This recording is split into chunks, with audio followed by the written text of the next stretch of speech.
እንደምን ዋላችሁ ክቡራን ተመልካቾቻችን ከሰዓቱ የስፖርት ዜናዎች ጋር ፍቅር ይልቃል ነኝ። የስፖርት ዜናዎችን በአትሌቲክስ ዜና ጀምራለሁ።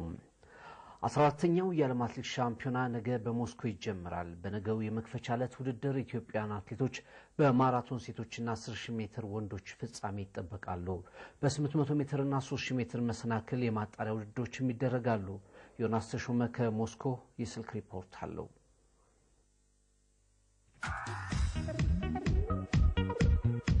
በሞስኮ ወቅቱ በጋ ነው። 26 ዲግሪ ሴንቲግሬድ አማካይ አየር ሁኔታም የተመቸ ነው። ከተማዋ ዝግጅቷን ማጠናቀቃለች። ለሚቀጥሉት 9 ቀናትም አይኖች ሁሉ ወደ ሉዝኒኪ ስታዲየም ያመራሉ። ኢትዮጵያውያን ሞስኮን ሲያስታውሱ የ1972 የኦሎምፒክ ጀግናቸውን ምሩጽ ይፍጠርን ያስቀድማሉ።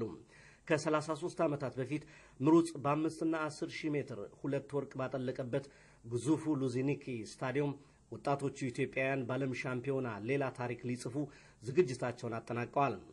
ሞስኮ ኮስሞስ ሆቴል ያረፉት ኢትዮጵያውያኖቹ በቀን 2 ልምምዳቸውን እያደረጉ ነው። ትላንት የ10000፣ 3000 መሰናክል፣ 800 እና 1500 ሜትር ሯጮች የመጨረሻ የትራክ ላይ ልምምዳቸውን አድርገዋል። ነገ ጠዋት በሚጀምረው ሻምፒዮና የማጣሪያ ውድድሮች ይካሄዳሉ። ኢትዮጵያዊው መሐመድ አማን የሚሳተፍበት የ800 ሜትር የመጀመሪያ ማጣሪያም 4 ሰዓት ከ20 ላይ ይካሄዳል። መሐመድ የውድድሩ መጀመር አጓግቶታል። አሰልጣኙ ንጉሴ ገቻሞም ጥሩ አቋም ላይ ይገኛል ሲል መስክሮለታል። ቀን 7 ሰዓት ላይ በማራቶን ሴቶች ፍጻሜ ኢትዮጵያውያን አትሌቶች ሰፊ ቅድመ ግምት አግኝተዋል። የኦሎምፒክ ሻምፒዮናዋ ቲኪ ገላና፣ ዘንድሮ ቶኪዮ ማራቶንን ያሸነፈችው አበሩ ከበደ፣ ፈይሴ ታደሰ፣ መሰረት ኃይሉና መሰለች መልካሙ ከኬንያ፣ ጃፓንና ቻይና አትሌቶች ከባድ ፉክክር ያደርጋሉ። የሴቶቹ ዋና አሰልጣኝ ምክትል ኮማንደር ፋንታይ ሲራክ አትሌቶቹ ጉልበታቸውን ቆጥበው በመረጧቸው የግል ማናጀሮቻቸውና በብሔራዊ አሰልጣኞች ሲሰለጥኑ ቆይተዋል። አሁን በንጽጽር ካላቸው አቋም አንጻር ሜዳሊያ ሰንጠረዥ ውስጥ ይገባሉ ብዬ ተስፋ አድርጋለሁ ብለዋል። ከሰዓት ከ11 ሰዓት በኋላ የሞፋራህ፣ ደጀን ገብረ መስቀል፣ ኢብራሂም ጄላን፣ አበራ ኩማ፣ ኢማና መርጊያ፣ ኬንያውያኑ ፖልታኒዩ፣ ኬኔት ኪፕኬሞይ እና የአሜሪካዊው ጋለን ሩፕ ፍጥጫም ይጠበቃል። የአራቱም ኢትዮጵያውያን ብቃት ተመሳሳይ ደረጃ ላይ መገኘታቸው ዋና ነገር ነው ያሉት ዶክተር ይልማ በርታ ሊፈጠር በሚችል የቡድን ስራ ተቀናቃኞቻቸውን መነጣጠል ከቻሉ ውጤቱ አይቀሬ ነው ብለዋል። ምክትል አሰልጣኙ ቶሌራ ዲንቃ የደጀን ገብረ መስቀል ወቅታዊ አቋም ተስፋ ሰጪ ነው ሲል አስተያየቱን ሰጥቷል። ከ10000 ፍጻሜ በፊት 9 ከ20 ላይ በሴቶች መሰናክል ማጣሪያ ለኢትዮጵያ በለንደን ኦሎምፒክ የመጀመሪያ የነሐስ ሜዳሊያ ያስገኘችው ሶፊያ አሰፋን ጨምሮ ህይወት አያሌውና ቴነሽ ዲሮ ይሳተፋሉ። ሁለተኛው የአትሌቲክስ ቡድንም አትሌት ጥሩነሽ ዲባባን ጨምሮ የ5000 ወንዶች፣ 3000 መሰናክልና 800 ሜትር አትሌቶች ዛሬ ሞስኮ ይገባሉ ተብሎ ይጠበቃል። ለኢትዮጵያ ሬዲዮና ቴሌቪዥን ድርጅት ለተጠናከረ ዘገባ ዮናስ ተሾመ ሞስኮ። በሻሸመኔ ከተማ አስተናጋጅነት እየተካሄደ ባለው የታዳጊዎች ፕሮጀክት ውድድር በሜዳሊያ ሰንጠረዥ ኦሮሚያ ቀዳሚነቱን ተረከበ። ትናንት በተካሄደው የሴቶች እግር ኳስ ግማሽ ፍጻሜ ጨዋታ ትግራይና ደቡብ ተጋጣሚዎቻቸውን በሰፊ ልዩነት በመርታት ለዋንጫ ተገናኝተዋል። በወንዶች እግር ኳስ ዛሬ በሚደረጉ 2 ጨዋታዎች ለዋንጫ ኃላፊ ክልሎች ይለያሉ። ደረሰ ያለው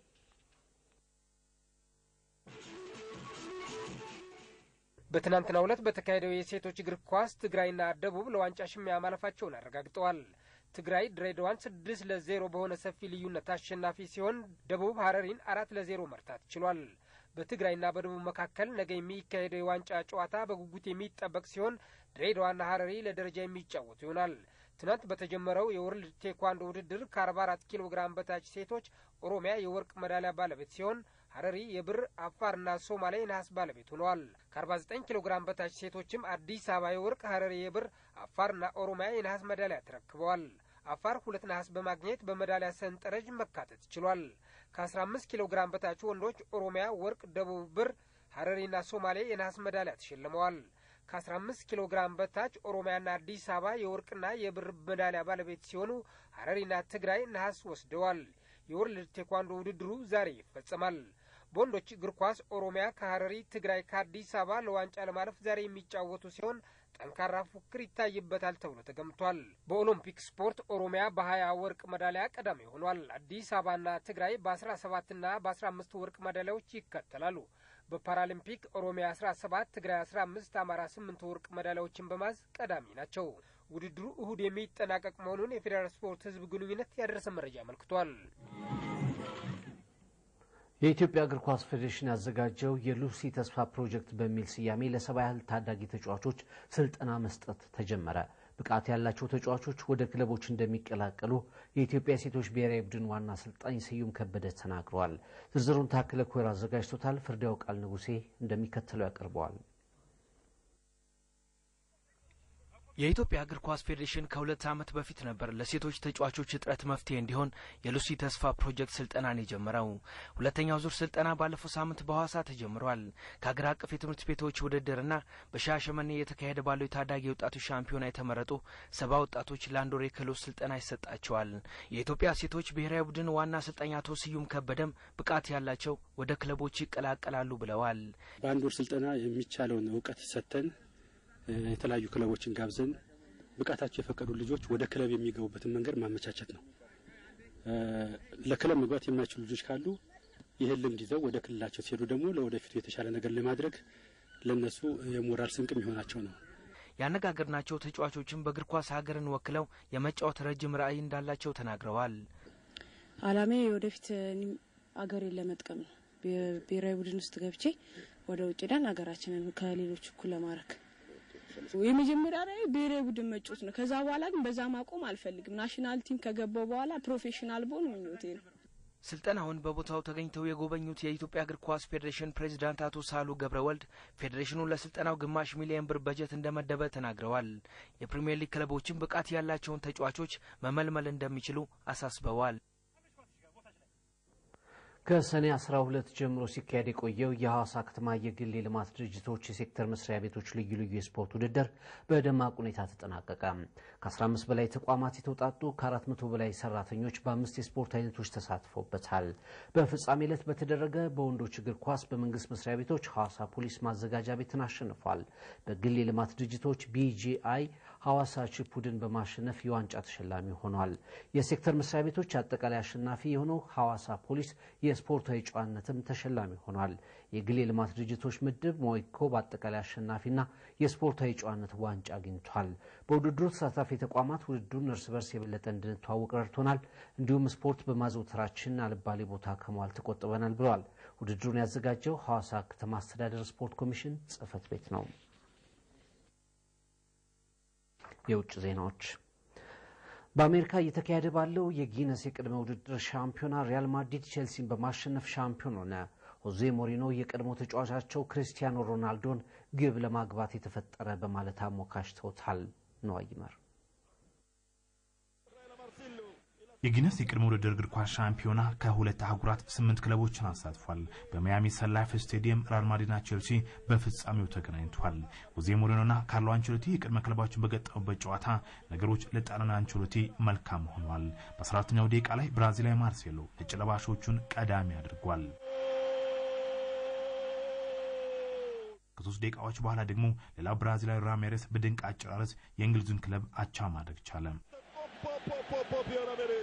راميريز يمضي ولا أجمل ولا أحلى يا له من نهائي يا له من مباراة والله ከዚህ በኋላ ለውጥ መፍጠር የቻለው ክርስቲያኖ ሮናልዶ ነው። በቅጣት ምት ማድሪድን ዳግም መሪ ማድረግ ችሏል። وذهب باتجاه المرمى لا يمكن يا بيتر ساج وأنت በሁለተኛው አጋማሽ ሮናልዶ ማድሪድ የ3-1 ድሉን ያረጋገጠበት ራሱ ደግሞ የ67,000 ታዳሚዎችን ድጋፍ ያገኘበትን ግብ ከመረብ አሳርፏል።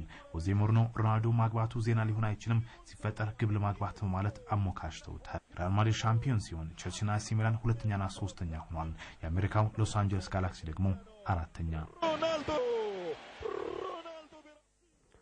ማንቸስተር ዩናይትድ እና ዊጋን አትሌቲክ የኮሚኒቲ ሺልድ የፍጻሜ ጨዋታቸውን እሁድ 10 ሰዓት ላይ ያደርጋሉ። በዚህ ጨዋታ ላይ የእንግሊዝ ፕሪሚየር ሊግ ኮሚቴ የጎል መስመር ካሜራ ቴክኖሎጂ ለመጠቀም አቅዷል። ከዊጋን ጄምስ ፐርች፣ ከማንቸስተር ዩናይትድ ጄሰን ሊንጋርድ የሚጠበቁ ተጫዋቾች ሆነዋል። ፍርዳው ቃል ንጉሴ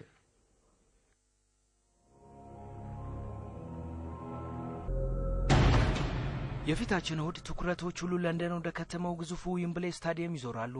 አዲሱን የውድድር ዓመት መጀመሩን የሚያበስረው ይህንን የኮሚኒቲ ሺልድ የፍጻሜ ጨዋታን ለመታደም በርካታ ትኬቶች እየተቸበቸቡ ነው።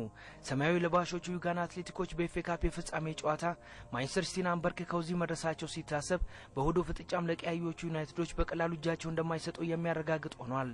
በተለይ አምና ከፕሪሚየር ሊጉ ከወረዱ በኋላ እልህን የቋጠሩት ዊጋኖች በክረምቱ ወቅት በርካታ ተጫዋቾችን በማስፈረም ስኳዳቸውን ያጠናከሩ ሲሆን በሻምፒዮንሺፑ የመጀመሪያ ጨዋታም ባርንስሌይን 4-0 አሸንፈዋል።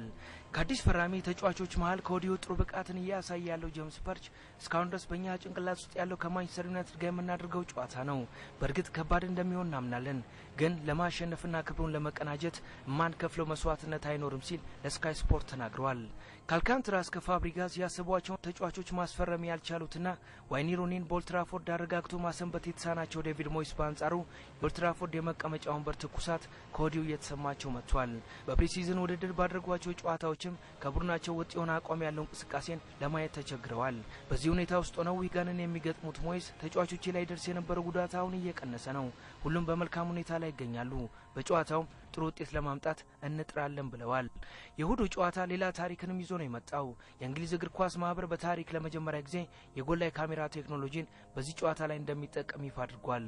የማህበሩ ዋና ጸሐፊ አሌክስ ሆርኔ ይህን ቴክኖሎጂ በዚህ ጨዋታ ላይ አንድ ብለን ከጀመርን በኋላ በቀጣይ መርሃ ግብሮች ላይም መጠቀማችንን እንገፋበታለን ብለዋል።